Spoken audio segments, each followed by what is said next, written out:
लोग स्ट्रैटेजी ऐसे बदल लेते हैं, ऐसे लोग 4 साल इंजीनियरिंग के लिए वेट करने को तैयार हैं 12,000 की नौकरी पाने के लिए। पिताजी ने उसके घर बनाया था 500 गज का, वो बिक गया। लड़का मिला 22 साल का सर, बोला आज 70 लाख के कर्जे में 25,000 की नौकरी है, कैसे पे होगा? अब ये ना एक आम व्यक्ति जो 25 साल का है 23, वो नहीं समझ सकता। पिछले महीने एग्जिट लिया, मेरे को लॉस लेना पड़ गया क्योंकि वन साइड स्पाइक आ गई थी। मैं स्ट्रैंगल्स बेचता हूं बड़े स्टॉक्स पे, तो मेरा एक साइड का हिट हो गया, तो वो हो गया। अब वो लॉस लिया, बैठ के गाड़ी, अब शांत हो गए। मतलब वी नीड टू नो कि कब मार्केट से बाहर जाना है। अब ये ना एक आम व्यक्ति जो 25 साल का है 23, वो नहीं समझ सकता। This comes with experience, this comes with lot of learning, this comes with sticking to one strategy. उससे अच्छा मैं ये देखता हूं लोग स्ट्रैटेजी ऐसे बदल लेते हैं, ऐसे 2 दिन 3 दिन स्ट्रैटेजी ने रिटर्न नहीं दिया, चलो जी नेक्स्ट स्ट्रैटेजी। अरे भाई आपने बैक टेस्ट किया था 3 साल का, आपको पता है उसमें ड्रॉडाउन आ सकता है, 15% तक का ड्रॉडाउन आ सकता है, कुछ तो रूल रखो बाबा। सर मैं तो एक चीज जानता हूं कि अगर मैं मान लो किसी को सिखाने गया या कोई मेरे पास सीखने आया, हमने एक स्ट्रैटेजी डिस्कस करी, हमने उसे कहा, उसने घर जाके वो स्ट्रैटेजी करी, एक दिन उसको मुनाफा आ गया, ही वॉज वेरी हैप्पी, अरे दीपक सर ने मजाक बांध दिया। 3 दिन लॉस आ गया, चौथे दिन वो पूछ ही नहीं रहा कौन दीपक सर कौन कुछ, वो अपना उसी पे आ गया कि भैया मुझे तो 10 रुपए वाली बाय करनी है और ये जानी है। बट उसने उसको डिटेल में स्टडी करा ही नहीं ना। आप एक्चुअली उसने उसको टाइम दिया ही नहीं। और मैं कहता हूँ एक टीचर है, उसको भी 5 साल लगते हैं टीचर बनने में, डॉक्टर को 5 साल 10 साल लगते हैं, सीए को 5 से 8 साल लगते हैं, इंजीनियर को 5 साल में तो नौकरी नहीं मिल रही। एमबीए वाले 2 साल एमबीए करके 1 साल इंटर्नशिप करके बेकार घूम रहे हैं, 5-5 हजार की नौकरी कर रहे हैं बेचारे। इतनी मतलब वो हाहाकार है। तो जब पढ़े लिखे लोग नहीं कर पा रहे, और एक मैं ये नहीं कह रहा कि ऑप्शन बायर या सेलर अनपढ़ है, लेकिन उसने उसके लिए स्टडी क्या करी, उसका स्किल सेट क्या डेवलप किया। आज आप एक सीएफए हो तो आपने अभी कहा कि मैं अपना पैसा अपनी स्किल अपग्रेडेशन पे खर्च करता हूं, लेकिन एक ट्रेडर जो बनता है वो क्या खर्च कर रहा है? कुछ भी नहीं, इसलिए मार्केट ले जाता है। देखिए इसमें मैं ये कहता हूं कि लोग 4 साल इंजीनियरिंग के लिए वेट करने को तैयार हैं 12,000 की नौकरी पाने के लिए। वो 12,000 की नौकरी कब मिलती है? जब 18 घंटे आप काम करते हो दिन का। यहां पे आप स्टॉक मार्केट में घुसे तो आप कैसे इससे उम्मीद कर सकते हो ये आपको हर महीना डबल करके देगा पैसा? It is impossible. और अगर ये कर पाता तो वॉरेन बुफे भी कर रहे होते, वो तो बेचारे 19% रिटर्न पे है साल के, पर उन्होंने रिटर्न निकाला है 60 साल। 60 years he has taken out a return of 19 to 20% per annum। तो मैं कहता हूं ज्यादा मत कमाओ, ज्यादा देर कमाओ, क्योंकि क्या है कि इसमें सुपड़ा साफ हो जाता है। मतलब जैसे हम इलेक्शन में टर्म होता है ना, सुपड़ा साफ हो गया भाई, उसको वोट ही नहीं मिले, तो इधर क्या होता है आपका पूरा खत्म हो जाता है, मतलब आपका कैपिटल वाइप आउट हो जाता है। और one mistake can take you back 10 years of your life. लोग क्या कर रहे हैं, एक लड़का मिला 22 साल का सर, रियल स्टोरी, नाम नहीं लूंगा, अच्छा नहीं लगता, आया और हमारे यहाँ एक मेरी इन्वेस्टेड कंपनी है, उसमें कॉल सेंटर की नौकरी के लिए है। तो उसका इंटरव्यू चल रहा था, तो इंटरव्यू के बाद बाय चांस मैं उधर था उस दिन, तो मैंने पूछा ऐसे बात की, तो मैंने बोला बाकी क्या करता? तो उसने मैं ट्रेडिंग करता था पहले। तो अपन तो हाँ पता क्या करता था, शौक है। तो पता चला वो लड़के ने ट्रेडिंग स्टार्ट करी पहले नॉर्मल स्टॉक्स में। ही इज 22 नाउ, अभी 22 साल का है। तो बोलता है मैंने 2000 में स्टार्ट किया था, जब कोविड आया तो सारे ट्रेडर बन गए थे। तो बोलता है मैंने स्टार्ट किया और मैंने 7% पर मंथ रिटर्न बनाना चालू किया नॉर्मल इक्विटी ट्रेडिंग से। ठीक है, कुछ शेयर खरीद लिया, वो बढ़ गया।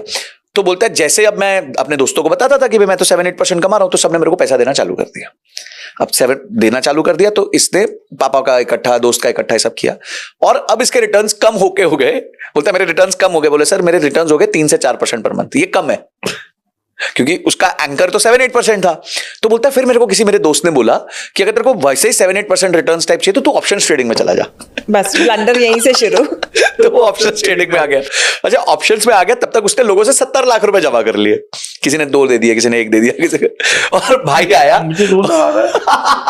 मुझे हंसी आ रही है सर, और हंसी इसलिए आ रही है कि not from the perspective of कि मैं उनका मजाक उड़ाना चाहता हूं, बट मैं ये उड़ाना चाहता हूं कि एक इंसान कैसे इतना बेसुध हो सकता है, एक इंसान कैसे इतना अनकॉन्शियस हो सकता है। बोलता मैंने ऑप्शंस खरीदने चालू किए। मैंने बोला खरीदने चालू किए, बोला मैंने बोला तू तो मर गया होगा फिर उसके बाद। तो बोलता हाँ सर बस फिर पूरा खत्म। बोला खत्म कैसे हो गया? स्टॉप लॉस होता है कुछ? बोलता सर लगाया नहीं, स्टॉप लॉस लगा ही नहीं मुझसे, मैं वेट करता रहेगा ये वापस आएगा, करेगा करेगा। बोला आज 70 लाख के कर्जे में 25,000 की नौकरी है, कैसे पे होगा? जिंदगी भर पे नहीं होगा। संजय जी मैं एक बंदे को जानता हूँ, वंडरफुल ट्रेडर। एक बार को मैंने अपने आप का दीवार पे सिर मान लिया था व्हेन आई सॉ हिम। मैंने कहा ये 20-22 साल का लड़का और हम बेवकूफ कुछ नहीं कर पा रहे। भाई साहब वो लड़का था, he started with a capital of only 2 lakh rupees. He made 30-35 lakh rupees out of it. अच्छा, ठीक है, और वो ऑप्शन बाय करता था. उसने मुझे बताया जी मेरी कोई स्ट्रेटजी है, मैं क्लास व्लास भी देता हूँ. मेरे को सर कहता था. जब मैंने उससे पूछा कि भाई तुम क्लास व्लास या क्या सिखाते हो, तो उसने ही immediately posted the link on my WhatsApp कि सर ये क्लास ज्वाइन कर लेना, और उसने क्लास का 10,000 रुपये का मेरे को टिकट भी दे दिया. खैर अपनी ईगो ने नहीं अलाउ किया कि उसकी क्लास करें, नहीं करी हमने क्लास. खैर और फिर पता लगा कि उसने किसी का रेफरल ले लिया. अब उस रेफरल इनकम भी आ रही है, वहाँ से भी आ रहा है, यहाँ से भी आ रहा है. बड़ा मज़ा आया सर सुन के, और अपने ऊपर बहुत गुस्सा भी आया कि मतलब हम वो काम क्यों नहीं कर पा रहे. आज की तारीख में उस बेचारे का जो पिताजी ने उसके घर बनाया था 500 गज का, वो बिक गया. They are on road. पापा उसके बेचारे कहीं नौकरी कर रहे हैं, जो कि रिटायर्ड लाइफ पहले गुजार रहे थे. And this guy is mentally disturb now and doing a job somewhere वही 25-30 हज़ार की. और अब मैं उससे पूछता हूं तो वो कहता है भाई साहब मैं तो बर्बाद हो गया, ऑप्शन बाइंग मुझे खा गया. और मैं ऐसे लोगों से केवल एक सवाल करता हूं कि तुम्हारे पास 25-30-50 लाख थे, ऐसे जीरो कर दिया. अगर तुम उस वक्त जिस भी वक्त तुमने शुरू किया केवल फ्यूचर पकड़ के बैठ जाते 10 लॉट 20 लॉट 50 लॉट जितने मर्जी, क्या वो जीरो होते पैसे? नहीं. आज वो कितने होते? 4 गुने होते. क्यों नहीं आपने केवल, तो मैं ऑप्शन से क्यों दूर हुआ? क्योंकि मैंने यहां लोगों को बर्बाद होते हुए देखा है. मतलब ऑप्शन में कमा पाना इज लाइक शेर के मुंह से पैसा वापस लेके आना. लेकिन फ्यूचर आप पकड़ के बैठ जाओ, क्या होगा? जीरो थोड़ी हो जाएगा. जीरो नहीं हो जाएगा, कैपिटल वाइप आउट. भाई और ऑप्शन सेलिंग में भी यही होता है. आप ये देखो सर, ऑप्शन सेलिंग में भी नुकसान उतना ही होता है. ऑप्शन सेलिंग भी बहुत फैटल है. मतलब फ्यूचर लेना या पुट बेचना एक ही बात है अगर आप उस डायरेक्शन में बैठे हो. लेकिन मेरा लोगों से कहना यह है कि पोजीशनल काम करेंगे अगर ऑप्शन में तो पैसा ज्यादा बनेगा. सर मैं अगली बात यही कहने वाला था. मैं ये कहने वाला था कि देखिए ऑप्शंस को आप रोजमर्रा नहीं करो. आप मैं ऑप्शन बाय करता हूं, ठीक है, ऐसा नहीं मैं ऑप्शन बाय नहीं करता, पर इसमें ना मेरा ब्रह्मा विष्णु महेश साथ में होते ना तब करता हूं. तो 3 इंडिकेटर जब साथ में डील देते हैं मेरे को कि भाई ये भी हो गया, ये भी हो गया, ये भी हो गया, तो सर वो इंडिकेटर बता दो हमारी ऑडियंस के लिए. अब ये ट्रेड आपको रोज नहीं मिलेगा. पहली बात, आपको कभी ये रोज नहीं मिल सकता ट्रेड. आप अंडरलाइन कोई भी रख लो, स्टॉक रख लो, निफ्टी रख लो, बैंक निफ्टी रख लो, फिन निफ्टी जो रखना रख लो. आपका वो कैंडल्स के टॉप हाई और लो बन गए. एक साइड का ब्रीच चाहिए विद RSI ऑफ 60.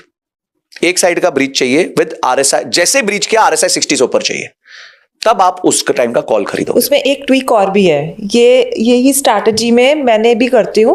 वो आप बॉलिंजर बैंड भी अगर उसके साथ इनकॉर्पोरेट करोगे ना प्राइस एक्शन के साथ, तो आप उस स्ट्रैटेजी को फॉलो कर सकते हो. तो बॉलिंजर बैंड तो आपको वो मीन रिवर्जन बता देता है जनरली, पर मैं सिर्फ रखता हूं कि RSI 60 मार जाए, क्योंकि RSI 60 मार जाए यानी अब इसने इस साइड का मोमेंटम पकड़ लिया है. स्ट्रेंथ है. अब स्ट्रेंथ देखिए क्या होता है आपको मोमेंट. कभी भी कॉल और पुट खरीदने वाले को एक चीज याद रखनी है, delta and momentum is your friend. ठीक है, तो आपको मोमेंटम चाहिए. अगर वो ऊपर जा रहा है पर उसमें मोमेंटम नहीं है, फोर्स नहीं है, तो वो आपको पैसा नहीं कमा के दे सकता. आपका ऑटो डीके लगना चालू हो जाएगा. तो इसीलिए आपको अगर वो वाली स्ट्रेटजी, अच्छा वो स्ट्रेटजी रोज आती नहीं है, वो महीने में आएगी 2 बार, लेकिन वो बहुत अच्छा मूव देती है. पर जब आती है ना वो 12-12 14-14% आपका गेन देके चली जाएगी. पर आपको क्या प्रॉब्लम है? अगर आपको 12-14% 2 बार बन गया महीने में, तो आपको तो 28% बन गया ना. पर भाई को रोज बैठना ना, उसको अफीम खानी है.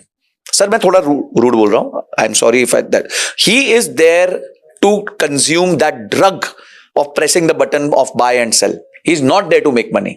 गलती नहीं है सर एक्सचेंज की. वो आदमी सर आज लॉटरी की टिकट लोग खरीद रहे हैं. अब लॉटरी की टिकट बिकती कहां है सर? आप मुझे ये बताओ, अमीरों के मोहल्ले में या गरीबों के मोहल्ले में? आपने कभी ओबरॉय होटल के अंदर लॉटरी की टिकट बिकते हुए देखी है? क्योंकि वहां खरीदने वाला कोई नहीं है.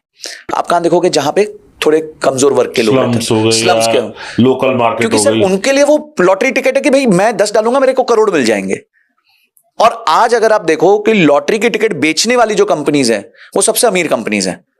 सिक्किम लॉटरी सबसे अमीर कंपनी है. इलेक्टोरल बॉन्ड्स में सबसे नंबर 1 फंडर कौन था? लॉटरी कंपनी थी. जो इलेक्टोरल बॉन्ड का इतना हल्ला हुआ, तो जो सबसे ज्यादा जिस कंपनी ने पैसा दिया था, सिंगल लार्जेस्ट कंट्रीब्यूटर, वो लॉटरी कंपनी. तो पॉइंट ये है कि हमारी जनता जो है वो पैसा बनाना चाहती ही नहीं है।